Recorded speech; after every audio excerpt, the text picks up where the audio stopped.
Hey there, this week I made some little polymer clay Ewoks.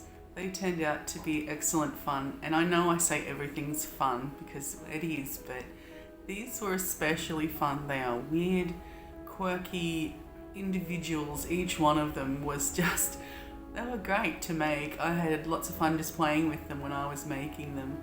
So I would strongly suggest you have a go at making these because it's just entertainment value alone is worth it. So I hope you get something out of this and I hope you enjoy the video. I'm using different coloured polymer clay so I get sort of like a mottled fur look. It makes sense at the time when I started doing it and it kind of worked. It was pretty good. I just make little balls for the torso and the head and I just pop them on Luna. She loves the smell of this stuff because she likes rubber and plastic. She wants to eat it. She likes to help too. And just make a little line around where the neck will be, just so you sort of slightly separate the head from the body.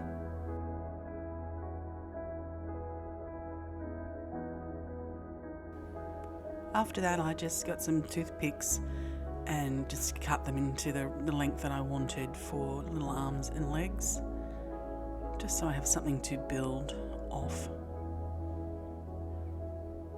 Gosh, she's adorable. I just put them in kind of different angles so each one would have a different pose. There was no planning of this. I just did it and hoped for the best as usual. You can see that I left one long toothpick in it. It's not just so it can be held and moved for creating, but it's also so I could pose them on a diorama and just insert them so they'd stand freely. And I put them in the oven on what I'm going to say is a medium heat for as long as it needed. I mean, we all have different ovens. If you're unsure, read the instructions or something. I don't know. It's each to their own with this kind of thing. After that, I put a little band around the head and just sort of spread it around just so it would adhere or attach itself really. Sorry that it's blurry. I struggled in the beginning with this because it was so close. And I put a second band just around the head so I could put a couple little eyes on. It looks like a weird little mangled Ninja Turtle. It's adorable already. I poked holes into the eyeballs. I don't know if you'd need to do that because it kind of affects the finished product. So you could probably just paint them on. That might look a little more effective. And I just started manipulating the clay while it's soft and just keep pushing it around together and just sort of spreading it and making it sort of connect. I'm describing this terribly. I'm sorry. But yeah, lucky there's a visual, otherwise you'd have no idea what I'm talking about.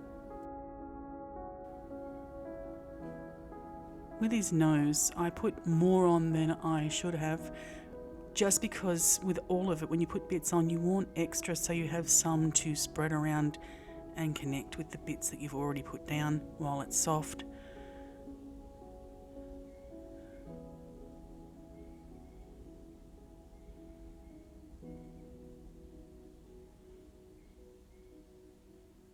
Couple of nostrils,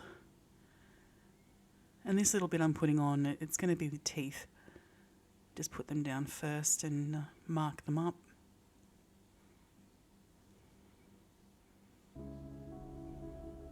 It's very crude, but it's what makes them so cute and weird looking.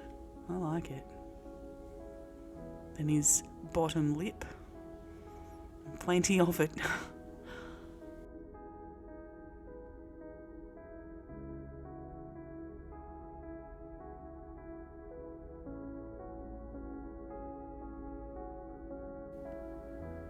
It's going to put in the top lip. You can see it's way too long, but it doesn't matter because I'm literally just adding to the head the entire time by mashing everything in together and pushing it all together so it doesn't come away. It kind of makes the hair above his lip and the lip at the same time, and helps hold the nose down. I have no idea what I'm doing with this. I don't work with polymer clay unless it's some sort of tiny emergency. Oh yeah, that dazzling smile. I do like it though. I think I should use it more often. Wait, Kyle, what big lips you have. Fanny, I didn't even think you'd notice. Well, I did. Oh, kiss me, baby. And off into the oven they go for some hot times. Oh, they're funny looking. All right, to put the legs on, I just did a donut around the top of the leg. I did it this way so I could get it to sort of go up the body, and I could attach it that way, seeing as the body's already hard. And I put on his bum, and plenty of that as well. I feel like a plastic surgeon, just adding ridiculous body parts. But it kind of went down once I put a bum crack on it and made some hair, and yeah, just sort of worked itself down as I worked with it. And this is all experimental for me, so it's why my guide is so horribly rough. Just slip the leg on and attach it to the already soft region that I had put on there. This is really, really basic. Your little toenails. And just keep making sure that you attach everything to soft clay, and it seems to work itself out easily enough.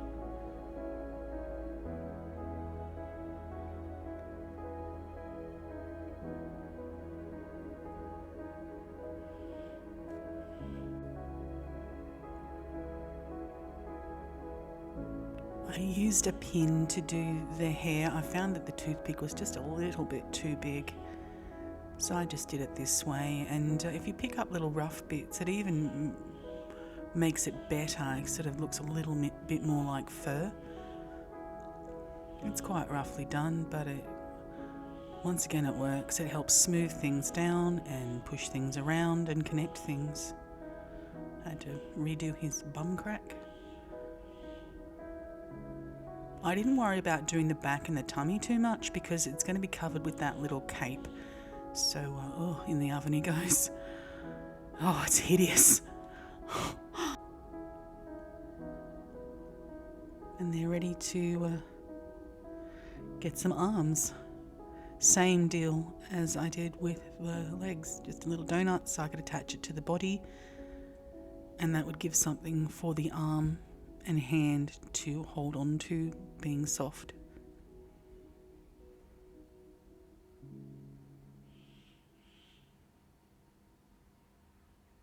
That little hand was accidental, but it looks quite good. You can see the arm is misshapen, but it doesn't matter as long as it's soft. You can manipulate it and push it around until you have it the way you like it. I used a toothpick in all of their hands to make a hole so they could hold weapons, and this one accidentally split open, but I was actually quite pleased with that. That reddish clay was a little bit old, so it was a bit hard, that's why it split. But it was good. Like a little Lego hand.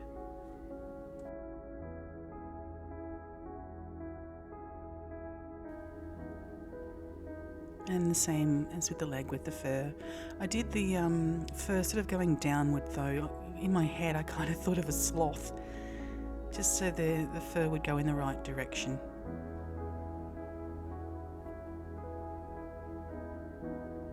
Kind of looks a bit like a sloth, except for that head. And the little cape. These are fun to do, these little capes, and they're so easy. Polymer clay really resembles fabric so easily when you use it. To make the top and the brim, I made a very thin brim, just so it looks like fabric. It's the only part you need to do like this, to put at the front and just place it over the head. There's way too much, but I want to push it down his back and just sort of pinch it in a tapered position And then just sort of start shaping it as though there's a shape of the head there, and just pushing it at angles that make it look like folds in fabric. It was so easy. I was really impressed with how easy this was and how nicely it came out.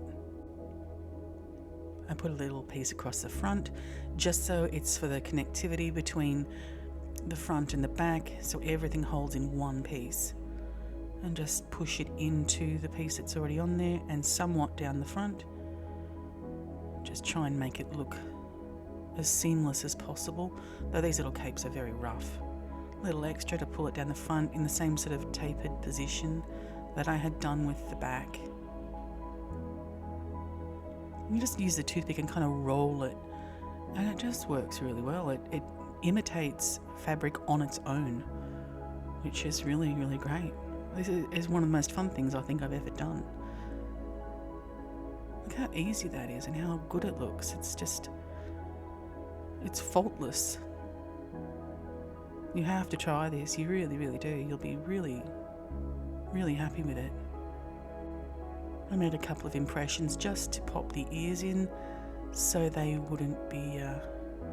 I didn't want to mash them into the little top of him. Once again, that was horribly explained. Use a pin just to make little stitch marks and things, to do fine detail if you want. I pushed these in just with a toothpick. I really didn't want to fiddle with them because I didn't want them spreading around, so I just... that's why I made the little impressions, just to press them down and have something to push them into. And the cape was still soft. Don't do it when it's gone hard, or you will really struggle getting those in there, because I made that mistake the first go.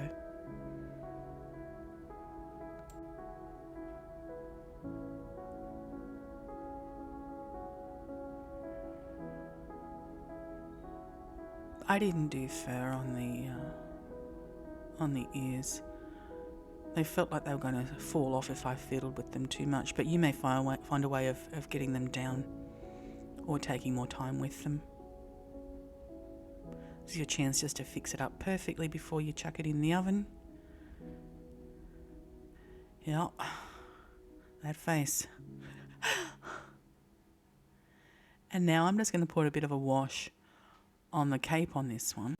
On the first one I didn't show, but I did an entire wash on it, and it darkened everything up in a way that I didn't like, but now that I finished them all, I actually don't mind it.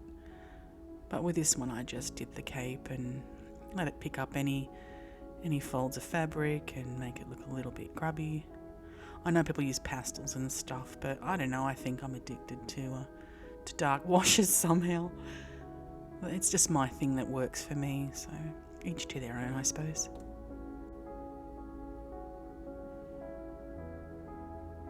I'm not much at painting these little things either.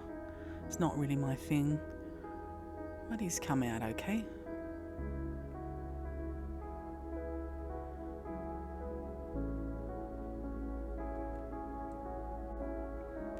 I did a wash on the toothpicks for the weapons and some polymer clay, which has been baked, and then just a little black and brown paint sort of smeared very roughly on it. I don't want a perfect paint job because I want them to look like stone spear tips.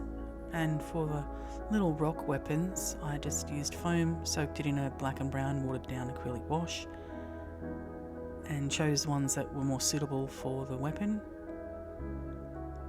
and just put some grey paint on my fingers and then just rolled them around, because I don't want this perfect either. I do want them to look rough, and I find this is a good way to do a grey on stone. Same with the spear tip, because your fingerprints are really good just for making nice stone-like patterns. I just placed the piece of foam onto the toothpick. I didn't glue it down because I'm going to put glue on the top and bottom of it anyway.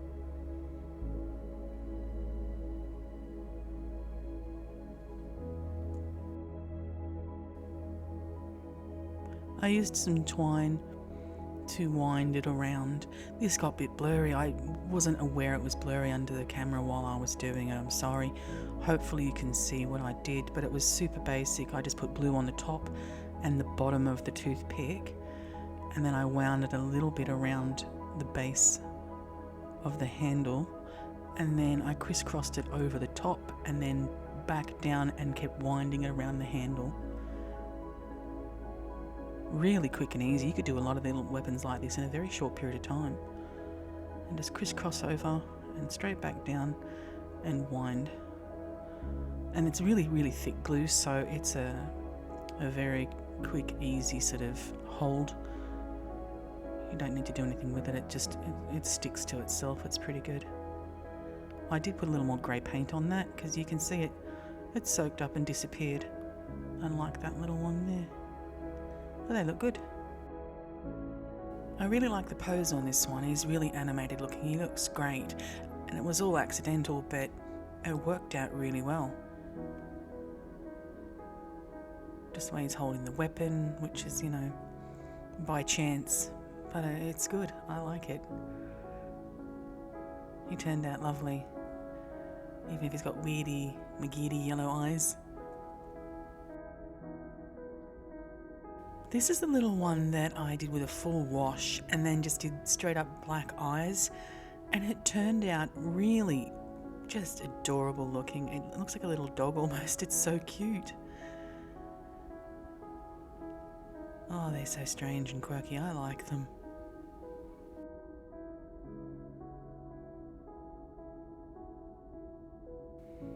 And then we got this one. Hey Kyle, did you see the chocolate cake I left in the fridge? No, I did not. And that's the 3 little Ewoks. They are weird and wonderful looking, so strangely animated, especially that one with the, I don't know why his lips look like that and why they're so brown. I don't know what happened, but I left him that way because he's wonderfully bizarre. I had a lot of fun with these. They are some quirky little buggers. I like them a lot. I hope you enjoy the video and I'll see you next time.